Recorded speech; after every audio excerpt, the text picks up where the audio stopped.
유명한 말씀, 이 고린도전서 15장 부활장이라고도 말하는 말씀에서 오늘 20절과 28절에서 만유의 통치자라고 제목으로 여러분들과 말씀의 은혜 나누고 싶습니다. 만유의 통치자, 만유의 통치자. 세상에는요 많은 통치자들이 있었던 것 여러분들 아시죠?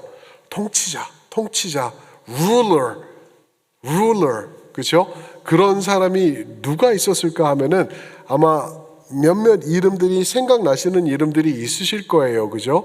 이거는 뭐 동화로도 나오고 드라마로도 나오고 만화책으로도 나오고 영화로도 나오고 그래서 굉장히 유명세를 타고 있는 오늘날에도 유명한 통치자들이 이전에 있었던 통치자들이 많죠.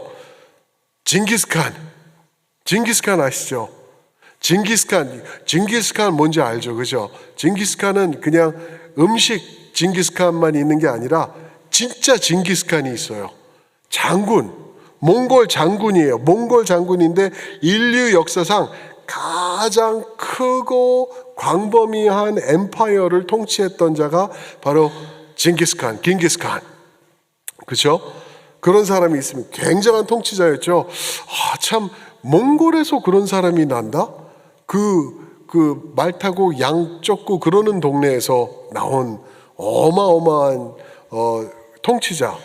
그런가 하면은 또 저쪽 반대편에서는 알렉산더라는 대왕이 또 있었죠. 그죠? 알렉산더 대왕은 군대를 이끌면서 유럽, 아시아, 아프리카까지 쫙 뻗어나갔던 어마어마한 대왕이라고 말하죠. 시저가 있었고요. 나폴레옹이 있었고요. 참 엄청난 통치자들이에요. 그냥 이름만 들어도 우리는 그렇지, 그래. 정확히는 몰라도 엄청난 훌륭한 통치자들이라고 우리가 알죠.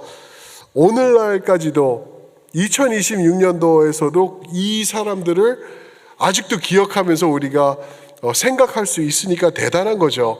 그런데 지금 말씀드린 이 4-5명의 이 통치자들은 핵심적인 치명적인 문제가 있었던 사람들이에요.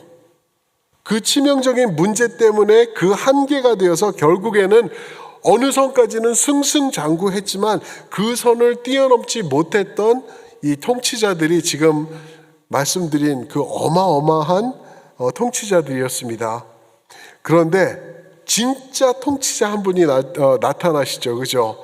알렉산더 대왕 300년 후에 나오신 분이세요. 그분이 예수님이세요. 여러분 아셨어요? 알렉산더가 더 예수님보다 전이었던 것, 그죠? 대단한 근데 알렉산더를 의심하는 사람은 없는데 예수님은 의심하는 사람은 또 있어요. 참 재밌어요.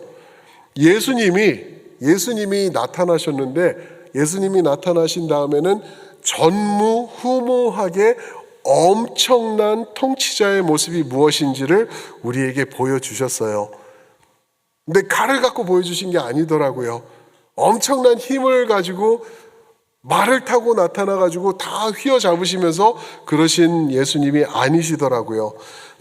어떻게 다르셨을까? 예수님은 이 통치자들과 다르셨는데 그 다른 점이 무엇이었을까? 오늘 말씀을 통해서 좀 보기 원해요. 첫 번째가요, 첫 열매가 되신 예수님이라는 것. 첫 열매가 되신 예수님. 20절부터 24절에서 이렇게 나오고 있는데요. 첫 열매, 20절에서도 말씀하고 있는데 첫 열매 하면은 성경에서는 굉장히 중요한 그 컨셉이에요. 첫 열매가 뭐냐면은 가장 귀하고 가장 보배롭고 가장 중요하다라고 말할 때 first fruit이라고 말을 합니다. 첫 열매. 또 하나의 의미는 첫 열매가 있다면은 둘이 있다는 거예요. 셋이 있다는 거예요. 그 다음에 계속 쫓아오는 것들이 있다는 거예요. 근데 이것이 가장 첫 번째 되고 으뜸이 되는 것이다 라는 것을 말해주는 컨셉이 첫 열매, first fruit이라는 거예요. 그러니까 예수님이 무엇을 하셨는데 그 하신 것에 으뜸이 되시고 첫 번째가 되시고 그분 뒤를 따라서 여러 명들이 쫓아오게 되는 그러한 컨셉을 first fruit, 첫 열매라고 말합니다. 그 첫 열매가 오늘 고린도전서 15장에서 뭐라고 그러는지 아시죠? 그죠? 15장 하면은 부활장이에요. 부활장. 부활에 대해서 고린도전서 15장만큼 아주 상세하게 말해주는 성경 말씀이 없습니다. 그래서 부활의 첫 열매가 되신 예수님이다 말합니다. 근데 성경을 보시면은요, 부활에 대해서 특히 사도 바울의 글을 서신들을 보면은 두 가지 이 부활을 얘기를 하고 있어요. 두 가지 부활. 무엇이냐면 영적 부활, 육적 부활. 영, 육. 이 두 가지 부활을 얘기를 합니다. 예를 들어서 에베소서 2장 5절 말씀 보시면은 영적인 부활을 말씀해 주세요. 거기서는 허물로 죽은 우리를 그리스도와 함께 살리셨다. 허물로 죽은 우리를 그리스도와 함께 살리셨다. 이거는 영적인 부활을 얘기를 하고 있어요. 여러분들 지금 그리스도와 함께 사셨으면은 아멘. 아멘. 그게 영적 부활이에요. 영적 부활. 이 몸은 곧 죽게 돼요. 곧 썩게 된다고요. 그런데 내 속 사람은 나의 안에 있는 영은 지금 살아나고 있어요. 소생하고 있어요. 예수님을 더욱더 닮아가면서 생명을 누리고 있어요. 그러니까 우리가 이 영원한 생명, 영생이라는 것은 내가 죽어서 천국 가서 누리는 게 아니라 이미 시작됐다는 거예요. 예수 안에서 이미 시작되고 있는 영적 부활을 얘기를 하고 있습니다. 그런가 하면은 반면 예수님이 이제 곧 재림하지 않습니까? 예수님이 재림하시면은요, 육적 부활도 할 거예요. 육적 부활. 우리 육이 부활할 거라는 거예요. 여러분, 어떤 분들은 그래요. 천국 가면은 구름처럼 둥실둥실 떠다니면서 그냥 영이 그냥 이렇게 후식 하면은 샥 하고 뭐 이런 느낌일 것 같죠? 아니요.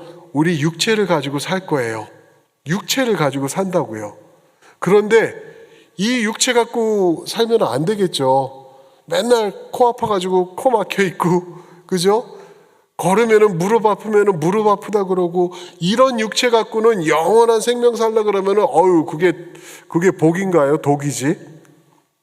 제가 그 고린도전서 15장 44절 말씀 보시면은 이 육의 부활을 말해주고 있어요. 오늘 같은 장이죠. 신령한 몸으로 다시 살아나나니. 신령한 몸으로, 신령한 아주 거룩한 몸으로 다시 살아난대요. 제가 이 땅을 살면서 포기한 게 하나 있어요. 이 땅을 살면서 포기한 게 있는데 그게 뭐냐면은 이 식스팩. 뭔지 아세요? 이 빨래판 복근 뭐 이런 얘기도 하잖아요. 있으신 분들 계시죠? 그거 하시려고 와 이런 거 운동하시고 막 그러시죠? 저는 필요 없어요. 저는 식스팩이 아니라 one big keg. 그냥 하나로 그냥 되면은 충분해요. 왜 그런지 아세요? 이거 이제 지나가거든요. 근데 나중에 예수님이 재림하실 때 신령한 몸으로 다시 살아나나니, 그때는 예수님한테 제가 당당하게 요구할 거예요. 식스팩 내놔요. 나 없었으니까 이제 여기서는 누려야죠. 그리고 이제 맨날 이렇게 까고 다닐 거예요. 이렇게 와 식스팩, 그죠? 신령한 몸으로 우리에게 주시겠다는 거예요. 뭐 모르겠어요. 뭐 전부 다 근육질 막 이래서 다니는지는 모르겠는데 좌우지간 perfect spiritual body, 얼마나 귀한 모습일까. 예수님을 닮은 그런 모습 우리가 갖게 될 거라는 거죠. 여러분 그거 아시죠? 예수님이 부활하시기 전에는 부활이 없었던 거 아시죠? 그죠? 부활이 없었어요. 아니 그런가? 예수님 전에는 부활이 없었다고? 정말 그런가? 왜냐하면은 요한복음 11장 보면은 누가 살아나죠? 무덤에서 나오라고 그런 나사로가 살아나요. 그런가 하면 누가복음 7장에 보면은 과부의 아들, 이름도 몰라요. 그런데 과부의 아들이 죽었는데 예수님이 이렇게 세웁니다. 살아났잖아요. 죽었던 사람이. 그 부활 아닌가요? 그런가 하면은 지금은 괜찮으신데 사도행전 20장 보시면은 예배 드리는데 창가에 앉았다가 3층에서 주무시다가 떨어지셔서 죽은 유드고라는 청년이 계세요. 너무 불쌍해요. 유드고에 대해서는 우리가 잘 몰라요. 근데 예배 시간에 졸았던 거는 확실히 알아요. 그렇게 떨어져서 죽은 사람이 유드고, 근데 사도 바울이 쫓아내려가지고 아직 살아있다 하고 예레미야 엘리야가 살린 대로 그대로 또 살려요. 이 사람들은 죽었던 사람이 부활한 거 아닌가? 아니에요. 정확히 말하면은 소생했어요. 소생. 부활이 아니라 소생한 거예요. 소생은 우리가 소생시킨다 그러는 게 뭐죠? 이제 이 사람 심장이 멎었다 그럼 이거 하고 막 숨 쉬어 넣고 그래서 소생시키는 것. 그 소생이에요. 죽은 게 분명한데 다시 살리는 것. 소생이에요. 그래서 영어로 보면 좀 더 명확하죠. resurrection이 아니라 resuscitation이에요. resurrection, resuscitation 차이가 있어요. resurrection은 근본적으로 살려내는 거예요. 그 근본적으로 완전한 죽음에서 살아나신 분이 첫 번째가 바로 예수님이라는 거예요. 그 예수님이 부활의 첫 열매가 되셨고, 예수님 안에 있는 우리는 예수님을 쫓아가면서 이제 그 부활을 누리며 또 육적 부활까지도 체험하게 될 우리가 바로 부활의 사람들이다라고 말하고 있는 것입니다. 그래서 예수님은 이 세상의 통치자들과 다른 점이 첫 번째가요, 첫 열매가 되신 분이라는 것.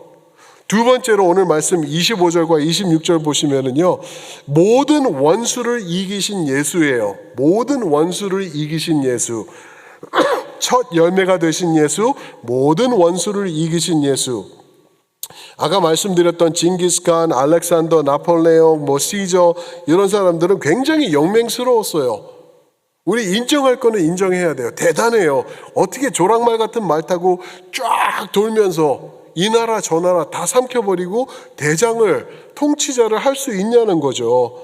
그런데 이 모든 용맹스러웠던 세상의 통치자들도 결국 어떻게 되죠? 전부 다 죽어요. 전부 다 죽어요. 그 누구예요? 통치자들을 단번에 끝내버리는 진짜 원수 중의 원수는 죽음이라는 거예요. 죽음. 이 사람들이 모든 부와 명예를 얻고 이 모든 것을 갖게 되었지만 결국에는 모두 다 죽음 앞에서 머리를 숙이고 무릎을 꿇더라고요. 그거를 예수님도 인정을 하세요. 그래서 26절 보시면은 맨 나중에 멸망받을 원수는 무엇이라? 사망이래요. 사망. 원수들이 있어요.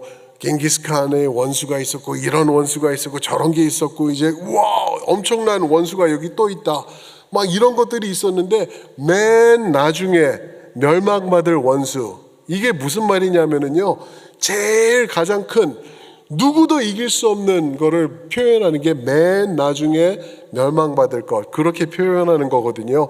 그 원수가 무엇이라고요? 사망이라는 거예요. 사망. 그 누구도 어떤 용맹하고 어떤 부와 명예를 가졌던 사람도 이기지 못하던 그 사망을 누가 단번에 이기시냐고요? 예수님이 이기신 거예요. 그 진짜 통치자가 누구예요? 만유의 통치자가 누구예요? 죽음을 이기지 못한 사람은 만유의 통치자라고 말할 수가 없어요. 그런데 죽음까지도 이기신 예수 그리스도는 만유의 통치자가 되실 수 있는 거죠. 누구도 이기지 못하는 그 죽음을 단번에 이기신 예수님. 그래서 그 세상의 통치자들에게는 전도서 2장 18절 말씀이 딱 적격이에요. 거기서는 전도서 2장 18절에서는 내가 내가 한 수고를 내 다음 사람에게 넘겨주게 된다. 내가 말 타고 칼 휘두르고 창 던지고 이렇게 방패로 막고 그러면서 통치를 해놨어요. 그런데 결국에는 죽음 앞에 무릎 꿇고 이 모든 것을 남에게 넘겨주게 된다라는 것이죠. 무슨 말이죠? 오늘날 아까 말씀드렸던 그 세상의 통치자들이 만들어 놓은 이 세력, 그리고 그들이 구축했던 제국, 이것들이 어디 있나요? 오늘 있나요? 없어요. 그냥 몽골리아, 그냥 뭐 이태리, 뭐 이런 식으로 있어요. 그런데 큰 그 사람들이 만들어 놨던 이런 것들은 이제 없어진 지가 오래예요. 박물관 가면은 뭐 깨진 조각 한두 개 볼 수 있을까? 뭐 그 정도 뿐이지 오늘날은 존재하지 않습니다. 그러나 반면 예수님이 구축해 놓으신 하나님의 나라는 요즘 어떻습니까? 그 어느 때보다 더욱더 승승장구하면서 더욱더 발전해 나아가면서 더욱더 성장해 나가고 있습니다. 이게 왜 그럴까요? 예수님과 징기스칸과 어떤 차이가 있을까요? 레멘의 통치자, 징기스칸, 만유의 통치자, 지저스 크라이스트. 이렇게 되는 것입니다. 예수님 때문에 눈에 보이지도 않아요. 예수님은. 그리고 느껴지지도 않아요. 확실하지도 않아요. 그런데 그분이 만들어 놓은 하나님의 나라는 지금 승승장구하면서 내 안에서, 우리 첼트넴에서, 여러분들이 가는 그곳에서 갈수록 성장해 나가고 있다는 것 우리가 알 수 있습니다. 그런가 하면 예수님이 하신 게 또 하나 엄청난 게 있어요. 이것 때문에 예수님은 참된 만유의 통치자이시구나 라는 것을 또 볼 수가 있습니다. 첫 번째가 첫 열매 예수, 그리고 원수를 이기신 예수, 그리고 세 번째는요 하나님께 복종하신 예수예요.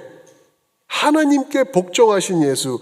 27절 28절에서 그 말씀이 나오는데 28절 보시면은 만물을 자기에게 복종하게 하신 이에게 복종하게 하리니. 말이 조금 헷갈려요. 그죠? 같은 말이 반복되면 항상 헷갈리더라고요.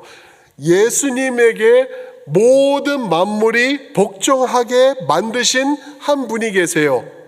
그분이 바로 하나님이라는 거예요. 그래서 예수님이 이 모든 것을 나에게 복종하게 하신 그분께 내가 복종합니다 라는 말이거든요. 이해가 되시죠? 그죠? 예수님께서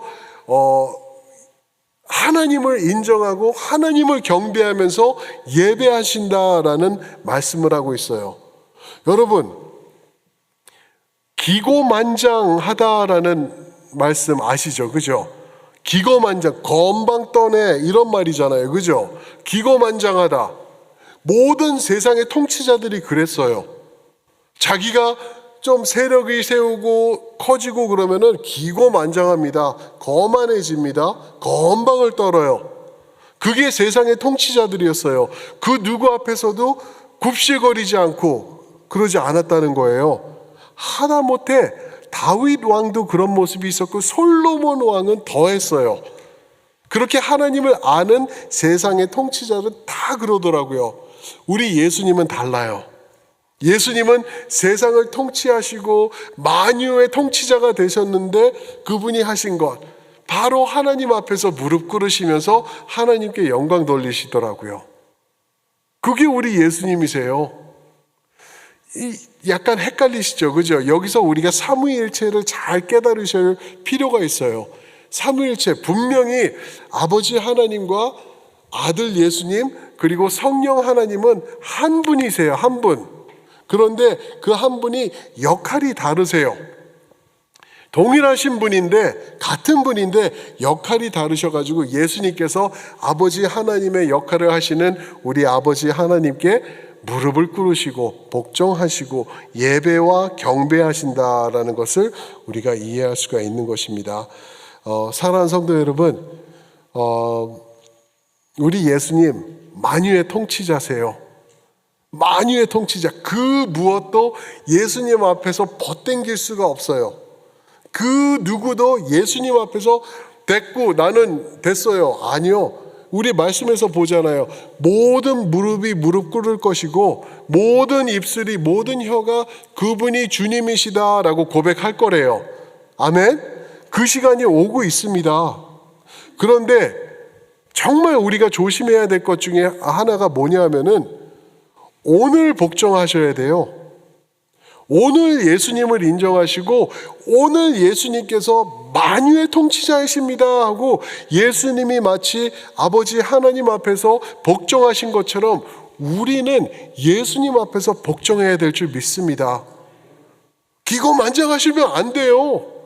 예수님 앞에서 내가 벗당기고 있고 됐고요. 나는 통치자는 아니지만 그래도 그거는 안 해요. 그거 싫어요. 나는 무릎 꿇은 적이 한 번도 없고요. 절대 그렇게 비굴하게 살지 않아요. 이러는 거 잘못된 거예요. 예수님을 인정하시고 만유의 통치자 되신 예수님께서 이 마음을 만져주시면서 이 깨달음 주실 때 바로 납작 엎드리시는 여러분들 모두가 되시길 주님의 이름으로 축원합니다. 그게 복 받는 길이거든요. 그게 사는 길이에요. 누구의 시저가 그랬나요? 막 대단했죠. 이렇게 하면은 사람 살리고 이렇게 하면은 죽이고 막 그냥 손가락 하나로 이렇게 사람 목숨이 날아가고 붙어 있고 막 그랬던 사람이 시저예요. 시저를 단번에 물리치시고 시저가 머리 숙여 하나님 예수님을 인정한 분이 바로 우리 예수님이시라는 거예요. 우리 예수님 사랑하는 성도님들 우리가 인정하면서 복종하면서 그분 앞에 우리가 내려놓고 낮아지면서 예수님을 높여드리는 그런 아름다운 인생들 됩시다. 아멘, 아멘. 그럴 때 하나님께서 복 내려주시고요. 부활의 기쁨으로 날마다 살게 해주실 줄 믿습니다. 아멘, 아멘. 우리 한번 기도하면 좋겠어요. 기도하실 때요. 만유의 통치자 되신 예수님, 만유의 주관자 되신 예수님, 주님만 더욱더 바라볼 수 있도록 인도하여 주시옵소서. 주님만 소망하는 내가 될 수 있도록 인도하여 주시옵소서. 주님 앞에 납작 엎드리고 주님 앞에 무릎 꿇을 줄 아는, 주님을 인정할 줄 아는 그러한 참 성도가 될 수 있도록 인도하여 주시옵소서. 주님이 나 그렇게 만들어 주시지 않으시면 난 할 수 없습니다. 오늘도 내일도 주님이 오시는 그날까지 주님을 인정하는 아름다운 인생 살아갈 수 있도록 도와주시옵소서. 우리 한 목소리로 함께 기도하시겠습니다. 아버지 하나님 고맙고 감사합니다. 오늘 말씀을 통하여서 만유의 통치자 되신 우리 예수님을 만나보았습니다. 첫 열매가 되셨고 모든 원수 죽음까지 이기신 예수님, 그리고 그 승리를 하신 다음에는 아버지 하나님께 나아가 무릎을 꿇고 복종하신 예수님을 우리가 봅니다. 우리의 본이 되어주셨습니다. 우리의 생명이 되어주셨고 부활이 되어주셨습니다. 거기서 끝이 아니라 이제는 우리가 어떻게 하나님을 인정하며 예배해야 되는지도 보여주신 주님이십니다. 주님을 우리가 알아갈 수 있도록 도와주시옵소서. 먼저 주님 앞에 달려나아가 무릎 꿇는 우리가 될 수 있도록 도와주시옵소서. 그럴 때 아버지 하나님 비굴해지는 인생이 아닌 것 우리가 압니다. 오히려 충만해지는 인생, 하나님이 채워주시는 생명을 우리가 누리게 될 줄 믿사오니 아버지 하나님을 인정하고 주님 앞으로 나아가 날마다 기쁨으로 예배하며 복종하며 경배하며 나아가는 우리 모두가 될 수 있도록 주님 인도하여 주시옵소서. 주님 감사합니다. 우리 한 가지만 더 기도하겠습니다. 우리 아이들이 내일까지 VBS가 진행됩니다. 여름 성경학교가 이 천사 같은 아이들이 정말 기뻐하는 얼굴 여러분들이 보셨으면 좋겠어요.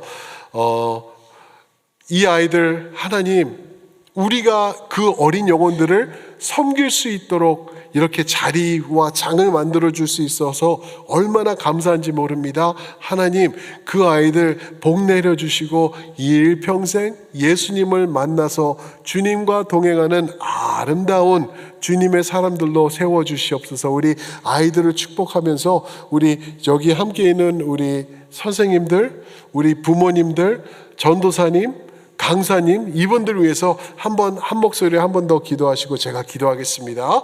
아버지 정말 감사합니다. 주님의 은혜로 우리가 이 어린 영혼들을 사랑하며 섬길 수 있음에 정말 감사합니다. 많은 교회들이 아버지